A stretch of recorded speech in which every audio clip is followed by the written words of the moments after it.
I think sometimes people assume that the union is just about those of us that are here right now.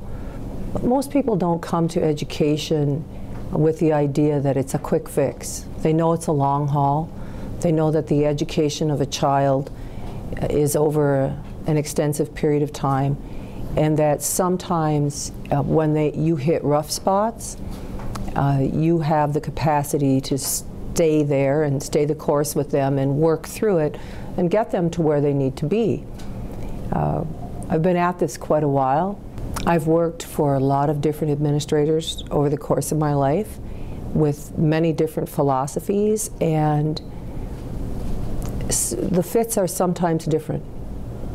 And so every time that changes, the fit changes. And if you find yourself in those areas of expertise that may not be valued at a particular point in time, you may find your career, your employment in jeopardy.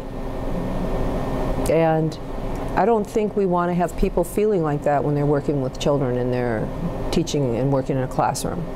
You know, they treasure those students, they value their education, they struggle with them and for them. And I think in some regard the union plays a part in that, as far as maintaining a certain steady line or continuity.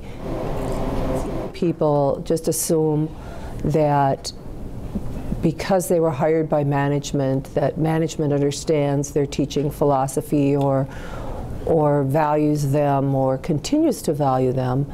And that doesn't change with the person, so to say, so much as when management changes from time to time. And with right-to-work issues, everything is good until something happens. Everything is good with a staff member until there's a question, and they find themselves in a situation that requires union representation. Unless you have been in a time when there wasn't teacher tenure, when people were on occasion pink-slipped without any real reason, it's hard to understand. So these are very uncharted waters. The thing that is troubling about the right to work, if you just hear that phrase, it sounds, well, of course you want the right to work. But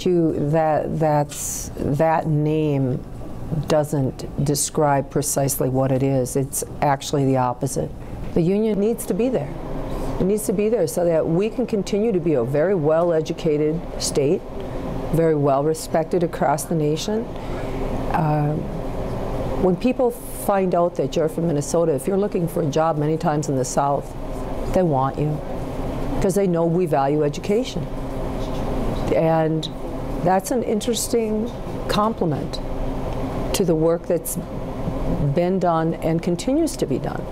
So I don't know why we'd want to dismantle it at this point. I don't see the good in it.